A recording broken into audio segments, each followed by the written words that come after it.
오늘 함께 보실 말씀은 고린도 후서 7장입니다. 고린도 후서 7장 8절에서 10절 말씀입니다.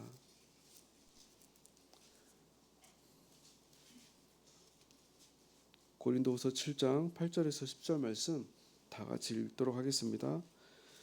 그러므로 내가 편지를 너희 근심하게 한 것을 후회하였으나 지금은 후회하지 아니함은 그 편지가 너희로 잠시만 근심하게 할 줄을 알미라. 내가 지금 기뻐함은 너희로 근심하게 한 까닭이 아니요 도리어 너희가 근심함으로 회개함에 이른 까닭이라. 너희가 하나님의 뜻대로 근심하게 된 것은 우리에게서 아무 해도 받지 않게 하려 함이라. 하나님의 뜻대로 하는 근심은 후회할 것이 없는 구원에 이르는 회개를 이루는 것이요 세상 근심은 사망을 이루는 것이니라. 아멘. 오늘 함께 통독할 말씀은 고린도후서 7장부터 9장까지의 말씀입니다. 7장 말씀은 사도 바울이 고린도 교회에 보냈던 소위 눈물의 편지에 대한 답변을 디도를 통해서 받게 되는 이야기가 전개됩니다. 그리고 8장과 9장 말씀은 예루살렘 교회를 위한 구제 연보에 대한 권면으로 이루어져 있습니다. 오늘 함께 살펴보고자 하는 말씀은 사도 바울의 눈물의 편지에 대한 말씀입니다. 우리가 주님의 사역을 할 때에 때론 억울하고 마음 상하는 일을 만나기도 하는 것 같습니다. 오늘 말씀 역시 사도 바울이 이러한 억울하고 마음 상하는 일을 당하였던 사실을 그대로 보여주고 있습니다.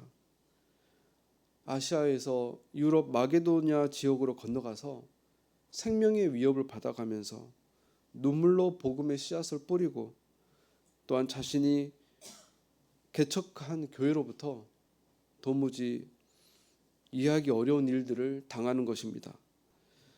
사도 바울이 개척한 고린도 교회 성도들로부터 사도 바울 자신의 사도직을 부정당하는 것이죠. 거기에 예루살렘 교회를 위해 모으고 있는 그 연보, 금전을 사도 바울이 착복했다는 악의적인 소문까지 더해졌습니다. 다른 사람들도 아닌 자신이 그동안 눈물로 씨를 뿌리며 개척한 고린도 교회 성도들로부터 이러한 공격을 받고 있는 것입니다. 그 뒤에는 고린도 교회에 들어온 거짓 교사의 위증이 있었지요. 이때 그럼에도 불구하고 화목을 도모하려는 사도 바울의 사랑을 볼 수도 있지만 한편으로는 인간으로서 사도 바울 역시 우리와 똑같은 연약함을 보이고 있다는 것도 알 수가 있습니다. 고린도후서 2장 1절 말씀을 보면 내가 다시는 너희에게 근심 중에 나아가지 아니하기로 스스로 결심하였노니 라고 말씀하시는데요. 이 말씀에 대한 몇몇 해석이 있지만 전통적으로 가장 지지를 받는 해석은 사도 바울이 방금 말씀드린 이런 문제들을 해결하기 위해 에베소 교회에 있다가 급히 고린도 교회를 방문했다는 것입니다. 이것을 소위 또한 가슴 아픈 방문이라고도 말합니다. 첫 번째 방문은 사도 바울이 고린도 지역을 방문해서 교회를 개척했었을 때가 첫 번째 방문이 됩니다. 그리고 이 가슴 아픈 방문이 두 번째 방문이 된 것이죠. 그래서 이런 내용들을 또 어떻게 알 수가 있냐면 고린도후서 12장 14절 그 앞부분만 좀 보면 보라 내가 이제 세 번째 너희에게 가기를 준비하였으나 너희에게 폐를 끼치지 아니하리라. 내가 구하는 것은 너희의 재물이 아니요 오직 너희니라. 이렇게 말씀을 하면서 이제 내가 가는 것이 세 번째 방문이란 것을 힌트를 줍니다. 중간에 두 번째 방문, 소위 가슴 아픈 방문이 있었다는 것입니다. 또한 고린도후서 13장 1절에서도 이제 내가 세 번째 너희에게 가리니 하면서 앞으로 갈 방문은 세 번째라는 것을 또한 보여주고 있습니다. 이렇게 자신이 개척한 교인들로부터 자신의 사도직에 대한 전통성을 부정당하고 연복 금전에 욕심낸다는 오해를 듣고 당시 에베소 교회에서 사역하고 있던 사도 바울조차도 자신이 직접 고린도 교회에 가지 않고서는 안 될 견딜 수 없는 고통이 따랐다는 것입니다. 그렇게 에베소에서 자신이 직접 고린도 교회에 갔을 때 문제들이 해결되었을까요? 해결되지 않았습니다. 어떤 문제도 어떤 오해도 해결하지 못하고 오히려 부당함을 당하고 에베소 교회로 다시 돌아오게 됩니다. 이 모습을 보면서 우리 역시 우리에게 닥친 어떤 문제를 해결하려고 할 때 우리는 어떤 모습을 취해야 할까에 대해서 다시금 곰곰이 생각해 보게 되었습니다. 사도 바울이 누구인지요? 당대 최고의 사도이며 아시아와 유럽 수많은 초대교회를 세웠던 인정받는 하나님의 일꾼이었습니다. 그런 사도 바울이 직접 고린도 교회에 찾아갔다면 교인들을 어지럽게 한 그 거짓 교사를 쫓아내고 오해를 풀고 문제를 해결했어야 했습니다. 그러나 오히려 부끄러움을 당하고 돌아온 것입니다. 빈손으로 에베소에 돌아온 사도 바울이 취했던 것은 바로 세 번째 편지가 되는데 소위 눈물의 편지라고 불리는 이 편지를 쓴 것입니다. 고린도 후서 내용들을 보면 이 눈물의 편지는 고린도 전서와 고린도 후서 사이에 작성되었던 편지로서 사도 바울의 영적 아들이었던 디도를 통해서 고린도 교회에 보내지게 됩니다. 고린도 후서 2장 4절 말씀을 좀 살펴보면 내가 마음에 큰 눌림과 걱정이 있어 많은 눈물로 너희에게 써노니 이는 너희로 근심하게 하려 하는 것이 아니요 오직 내가 너희를 향하여 넘치는 사랑이 있음을 너희로 알게 하려 함이라.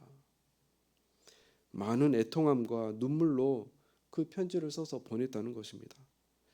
사도 바울이 애통할 때 누구 앞에서 애통했겠는지요? 하나님 앞밖에 없었겠죠. 하나님 앞에 엎드려 애통하며 눈물로 쓴 서신서에 고린도 교회 성도들의 변화가 있었다는 것입니다. 자신의 힘으로 자신이 직접 해결하려 했을 때에는 오히려 봉변을 당하고 아무것도 해결하지 못하고 돌아왔지만 하나님 앞에서 철저히 깨어진 마음으로 보낸 편지에 성령님의 역사가 일어났다는 것입니다. 그렇다면 우리 역시 우리에게 다가온 억울함과 문제들에 대해 어떻게 대처를 해야 할까 생각해 보게 됩니다. 모든 삶과 역사의 주관자이신 하나님 앞에 엎드려야 함을 깨닫게 됩니다. 당시 디도를 통해 보냈던 눈물의 그 편지에 대한 답변이 실제로는 좀처럼 빨리 오지 않았었습니다. 그래서 에베소에서 또 기다리고 있던 사도 바울이 그 회신을 들고 돌아오는 디도를 하루라도 속히 만나기 위해서 실제 마기도 진역으로 다시 갔습니다. 그래서 그 중간 지역이었던 마게도냐 지역에서 답변을 들고 돌아오고 있던 디도를 만나게 되었던 것이죠. 사도 바울의 그 눈물의 편지에 고린도 교회 교인들이 회개하며 다시 돌아왔다는 답변을 듣게 되었습니다. 사도 바울의 마음이 얼마나 죽을 것 같았는지, 고통이 얼마나 심했는지를 또한 엿볼 수 있는 장면입니다. 그래서 디도를 만난 그 마게도냐 지역에서 그 회신에 대한 기쁨과 감사로 썼던 편지가 바로 고린도 후서입니다.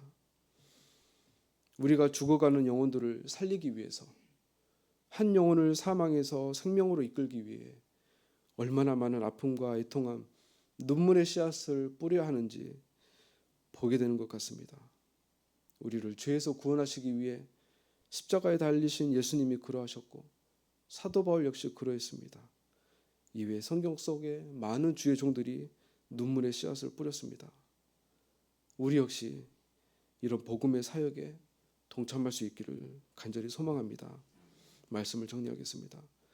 우리는 이 영혼 구원 사역을 위해 얼마나 많은 눈물을 뿌리고 있는지 저 스스로도 되돌아보게 됩니다. 사망에 이를 뿐인 세상 근심이 아니라 구원에 이르게 하는 이 근심을 위해 우리는 얼마나 눈물의 씨앗을 뿌리며 동참하고 있는지 모르겠습니다. 복음을 맡은 신앙 공동체로서 우리의 앉고 일어서고 먹고 마시는 모든 일을 통해서 오직 하나님의 의가 이 땅 가운데 이루어지길 소망합니다. 우리의 힘과 능력이 아니라 오직 성령 하나님의 역사하심을 간구하면서 한 영혼을 위해 눈물로 씨를 뿌리는, 그리고 혹 누군가의 눈물로 뿌려진 씨앗의 열매에 우리 역시 기쁨으로 거두며 동참하게 되는 이런 구원사역의 역사에 저와 모든 성도님들도 함께 동참하시길 간절히 소망합니다. 기도하시겠습니다.